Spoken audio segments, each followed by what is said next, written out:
ചില സമയത്ത് അതിഥിയായി വരുന്ന ഒരു പനി പോലും നമുക്ക് ഹാപ്പിനെസ് ആയിട്ട് തോന്നും. അതൊരു പക്ഷേ നമുക്ക് ഇഷ്ടപ്പെട്ട ഒരാൾ നമ്മുടെ അടുത്തുണ്ടെങ്കിലാണ്. കാർത്തി അടുത്ത് തന്നെ ഇരിക്കുമ്പോൾ മൂടി പൊതിച്ച് കിടന്നുറങ്ങാൻ ഒരു സന്തോഷമുണ്ട്. എടാ, നീ ആ പൊട്ടൻ കാപ്പി ഇട്ട് കൊടുക്കാതെ ആ കൊച്ചിനെ ഏതെങ്കിലും ഹോസ്പിറ്റലിൽ കൊണ്ടുപോയി വാ. ഞാനൊന്ന് തലപൊക്കി നോക്കിയതും കാർത്തിയുടെ അമ്മയായിരുന്നു അത്. കാർത്തി പെട്ടെന്ന് തന്നെ എഴുന്നേറ്റ് ഇട്ടിരുന്ന ഡ്രസ്സ് ഊരി മാറ്റി അലമാരയിൽ നിന്നും പുതിയൊരു ഡ്രസ്സ് എടുത്തിട്ടു. എനിക്കിപ്പം ഹോസ്പിറ്റലിൽ പോകണ്ട, കാപ്പി കുടിച്ചപ്പം കുറഞ്ഞെന്ന് തോന്നുന്നു. ആഹാ, നോക്കട്ടെ. അമ്മ വന്ന് കൈവച്ച് നോക്കിയതും, കൊച്ചേ, പൊള്ളുന്ന ചൂടുണ്ട്. എടാ, നീ ഏതായാലും ഹോസ്പിറ്റലിൽ ഒന്ന് കൊണ്ടുപോയി വാ, അല്ലെ നാളെയും ഈ കിടപ്പ് തന്നെയായിരിക്കും പെണ്ണ്. വേണ്ട അമ്മ, എനിക്ക് കുഴപ്പമൊന്നുമില്ല. അമ്മ പെട്ടെന്ന് തന്നെ കാർത്തി കാണാതെന്ന് കണ്ണടിച്ച് കാണിച്ചു. അവന്റെ കൂടെ പോയിട്ട് വാ എന്നായിരുന്നു ഉദ്ദേശിച്ചത്. ഞാൻ ആ സമയം അമ്മയെ നോക്കി പുഞ്ചിരിച്ചു. കാർത്തി, നീ പോയി വണ്ടിയെടുക്ക്, അവളെ ഞാൻ റെഡിയാക്കി താഴോട്ട് കൊണ്ടുവരാം. അല്പനേരം കഴിഞ്ഞ് കാർത്തി പുറത്തേക്ക് ഇറങ്ങി. നീ ഒന്ന് എഴുന്നേറ്റേ, പനിയൊക്കെ കുറവുണ്ട്. ദേ, ഇപ്പൊ അവന്റെ കൂടെ പോകാൻ കിട്ടുന്നൊരു ചാൻസ് ആണ്. ആ, രണ്ടുപേരും പുറത്തൊക്കെ ഒന്ന് പോയി ഒന്ന് ചില്ലായിട്ട് വാന്നേ. ഞാൻ റെഡിയായി അമ്മയുടെ കൂടെ പുറത്തേക്ക് ഇറങ്ങിയപ്പോ തന്നെ കാർത്തി ബൈക്ക് സ്റ്റാർട്ട് ചെയ്തിരുന്നു. എടാ, രണ്ടുപേരും ഒന്നും പുറത്തുനിന്ന് ഭക്ഷണം കഴിച്ചോ? ഞാനിവിടെ ഒന്നും ഉണ്ടാക്കിയിട്ടില്ല. പിന്നെ നല്ല തണുപ്പുണ്ടെന്ന് തോന്നുന്നു. കൊച്ചിന്റെ തലയിൽ എന്തെങ്കിലും തുണിയോ കാര്യങ്ങളോ എടുത്തിട്ടോ? പുറത്ത് തണുപ്പല്ലേ?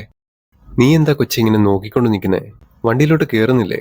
ഞാൻ കയറാൻ മടിച്ചു നിൽക്കുമ്പോ അമ്മ എന്നെ തന്നെ നോക്കിക്കൊണ്ട് നിൽക്കുന്നു. എന്താ, എന്തു പറ്റി നിനക്ക്? അല്ല, എനിക്കിതിൽ കയറി പരിചയമില്ല. എനിക്കൊരു പേടി പോലെ. എടോ, തനിക്ക് ബുദ്ധിമുട്ടാണെങ്കിൽ ഞാൻ കാർ ഇറക്കാം. പെട്ടെന്ന് പോകാലെന്ന് വിചാരിച്ചിട്ടാ ഈ ബൈക്ക് എടുത്തത്. അതൊന്നും കുഴപ്പമില്ല, നീ കയറിക്കേ. ബൈക്കിലൊക്കെ ഇന്നത്തെ കാലത്ത് കയറാൻ പേടിയാണെന്ന് പറഞ്ഞാൽ അത് മോശമല്ലേ? അമ്മ പറയുന്നത് കേട്ട് ബൈക്കിൽ കയറി ഞാൻ ഒരു സൈഡ് തിരിഞ്ഞിരുന്നു. അങ്ങനെയല്ല, നീ രണ്ടു കാലും അപ്പുറത്തും ഇപ്പുറത്തോട്ടിരിക്കേ, എന്നിട്ട് ആ ഷോള് പിടിച്ച് കെട്ടിവെക്ക്. ഇനി അവന്റെ തോളിലോട്ട് പിടിച്ചേ. അമ്മ അത് പറയുമ്പോ ഞാൻ അമ്മയുടെ മുഖത്തേക്ക് നോക്കി. ആ സമയം അമ്മ എന്നെ നിന്ന് കണ്ണു കാണിച്ചു. ദേ, ഇനി ഇത്തിരി അങ്ങോട്ട് ചേർന്നിരുന്നേ. ഇപ്പൊ നിന്റെ പേടി മാറിയില്ലേ? ദേ, ഇങ്ങനെയാണ് ഓരോ കാര്യങ്ങളും പഠിക്കുന്നത്, മനസ്സിലായോ? എടാ, കൊച്ചിനെ പതുക്കെ കൊണ്ടുപോയിട്ട് വന്നാൽ മതി, അവൾക്കിതൊന്നും പരിചയമില്ലാത്തതാ. കാർത്തി വണ്ടി എടുക്കുമ്പോൾ തന്നെ അമ്മയെ തിരിഞ്ഞു നോക്കിയതും അടിച്ചു പൊളിച്ച് വാട്ടോ എന്ന് മെല്ലെ പറഞ്ഞു. രാത്രിയിലെ ആ പോക്കിന് വല്ലാത്തൊരു രസമുണ്ടായിരുന്നു. എന്റെ മുഖത്തേക്ക് തണുത്ത കാറ്റടിച്ചു തുടങ്ങി. ശരീരം നന്നായി തണുക്കുന്നുണ്ട്. പകുതി എത്തിയപ്പോ കാർത്തി വണ്ടി നിർത്തി. എന്താ, എന്തുപറ്റി? എന്തെങ്കിലും ബുദ്ധിമുട്ടുണ്ടോ? ആ, നല്ല തണുപ്പുണ്ട് കാറ്റടിക്കുമ്പോ. കാർത്തി എന്റെ രണ്ട് കൈകളും തോളിൽ നിന്നെടുത്ത് ചേർത്ത് പിടിച്ചോളാൻ പറഞ്ഞു. പിന്നെ പതുക്കെ പോകാൻ തുടങ്ങിയപ്പോൾ തന്നെ ആ തണുത്ത കാറ്റിന്റെ ശക്തി കുറഞ്ഞു. ഹോസ്പിറ്റലിലെത്തി ഡോക്ടറെ കണ്ട് മെഡിസിൻ വാങ്ങിച്ച് പുറത്തേക്ക് ഇറങ്ങി. ഇനി ഭക്ഷണം കഴിക്കാൻ ഏതെങ്കിലും ഹോട്ടൽ കണ്ടുപിടിക്കണം. ടൗണിലെ എല്ലാ ഹോട്ടലും ആ സമയം അടച്ചിരുന്നു. എടോ, തനിക്ക് തട്ടുകടയിൽ നിന്ന് ഭക്ഷണം കഴിക്കുന്നത് കുഴപ്പമൊന്നുമില്ലല്ലോ? ആ, എനിക്കിവിടെയാണെങ്കിൽ കുഴപ്പമൊന്നുമില്ല. തൊട്ടടുത്ത തട്ടുകടയിൽ നിന്നും രണ്ടുപേർക്ക് മാത്രമുള്ള ദോശയും ചമ്മന്തിയും മറ്റെന്തൊക്കെയോ കറികളുമായി കാർത്തി അവിടേക്ക് വന്നു. ബൈക്കിൽ ചാരി നിന്ന് ഞങ്ങൾ പരസ്പരം കഴിച്ചു. കഴിച്ചുകൊണ്ടിരിക്കുമ്പോൾ അതിൽ നിന്ന് 2 ദോശയെടുത്ത് കാർത്തി എന്റെ പാത്രത്തിലേക്ക് ഇട്ടു. ഞാനിത് കഴിക്കില്ല, എനിക്ക് തീരെ വിശപ്പില്ല. എടോ, പതുക്കെ കഴിച്ചാൽ മതി, സമയം ഒരുപാടുണ്ട്. താൻ പറ്റുന്നവരെ കഴിക്കേ, ബാക്കി ഞാൻ കഴിച്ചോളാം. ഞാൻ ഓരോ ദോശയും നുള്ളി നുള്ളി കഴിക്കാൻ തുടങ്ങി. അതെ, എനിക്കിത്രയും വേണ്ട, കുറച്ചെങ്കിലും എടുത്ത് കഴിക്കാൻ പറ്റുമോ?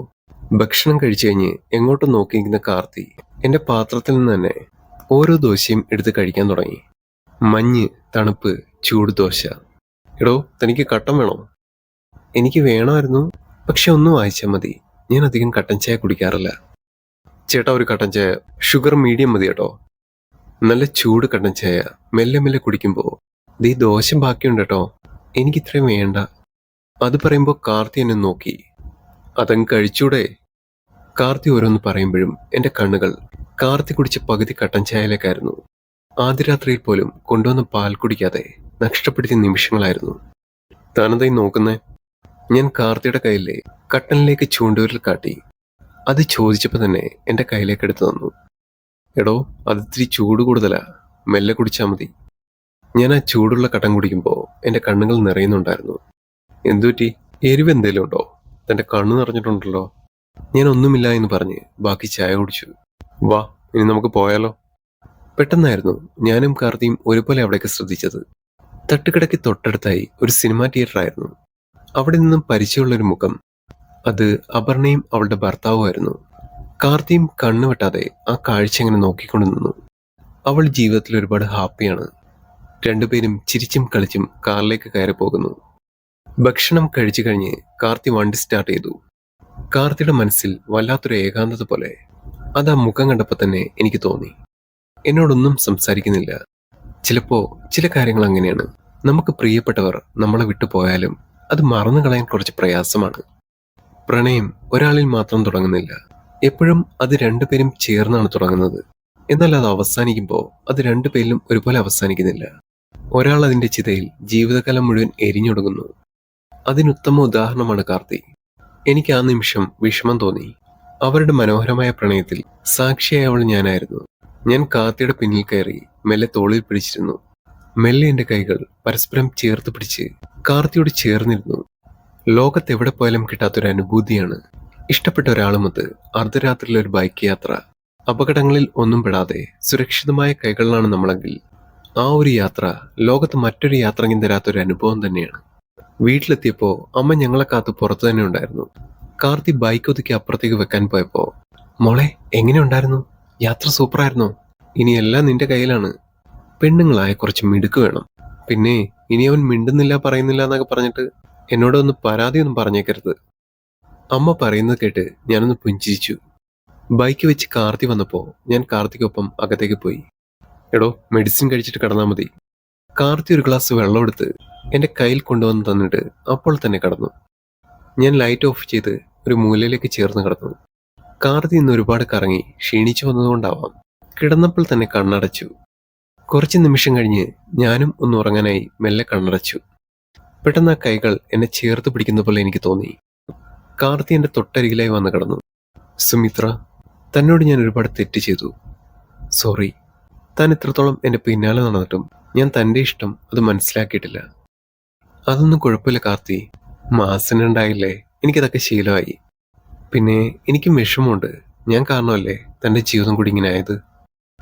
അതൊന്നുമല്ല. ജീവിതത്തിലൊന്നും അമിതമാക്കാൻ പാടില്ല. അതിനി സ്നേഹമാണെന്നുണ്ടെങ്കിലും മറ്റെന്താണെങ്കിലും ശരി തന്നെ. ഒരുപക്ഷെ അത് നമുക്ക് മനസ്സിലാക്കാൻ സാധിച്ചാൽ മറ്റൊന്നും നമ്മുടെ ജീവിതത്തിൽ ഒരു പ്രശ്നമായി മാറില്ല. കാർത്തി എന്നെ ഒന്നുകൂടി അടുപ്പിച്ച് ചേർത്ത് പിടിച്ചു. എടോ, തനിക്കിന്ന് വരെ എന്നോട് വെറുപ്പ് തോന്നിയിട്ടില്ലേ? തന്റെ ജീവിതം കൂടി ഞാൻ ഇങ്ങനെ ആക്കിയതില്. ഞാനൊരു ചെറുപുഞ്ചിരിയോടെ മറുപടി പറഞ്ഞു. എന്തിന്? വെറുക്കാനായിരുന്നെങ്കിൽ ഞാൻ നിങ്ങളിങ്ങനെ കല്യാണം കഴിക്കില്ലായിരുന്നല്ലോ. എല്ലാം അറിഞ്ഞു വെച്ചുകൊണ്ട് തന്നെയാണ് ഞാൻ കാർത്തി വിവാഹം കഴിച്ചതും. പിന്നെ എന്നെ അവഗണിക്കുമ്പോഴും എനിക്കറിയായിരുന്നു കാർത്തി ഒരു ദിവസം എന്നെ മനസ്സിലാക്കുമെന്ന്. അത് പറഞ്ഞു തീർന്നപ്പോൾ തന്നെ കാർത്തിയുടെ കണ്ണുകൾ നിറഞ്ഞു. ആ രാത്രിയിൽ പനിയുടെ തണുപ്പും പ്രകൃതിയുടെ തണുപ്പും എല്ലാത്തിനും കൂട്ടായി ഞാൻ കാർത്തിയുടെ നെഞ്ചിലേക്ക് ചാഞ്ഞു. ഞാൻ നിങ്ങളെ ഒന്ന് കെട്ടിപ്പിടിച്ചോട്ടെ? കാർത്തിയോട് ഞാനത് ചോദിക്കുമ്പോൾ കാർത്തി തല എന്നിലേക്ക് അടുപ്പിച്ചു. മനസ്സ് നിറഞ്ഞ് എന്റെ കണ്ണുകൾ നിറച്ചുകൊണ്ട് ഞാൻ അയാളെ പൂർണ്ണമായി ഒന്ന് ചേർത്ത് പിടിച്ചു. മനസ്സുകൊണ്ട് കിടപ്പറയിൽ വരച്ചു തീർത്ത അതിർത്തിയുടെ വേലികൾ മാഞ്ഞു തുടങ്ങുമ്പോൾ ഞങ്ങൾ വീണ്ടും ഒരു പുനർജന്മത്തിലേക്ക് കാലെടുത്ത് വെക്കുകയായിരുന്നു.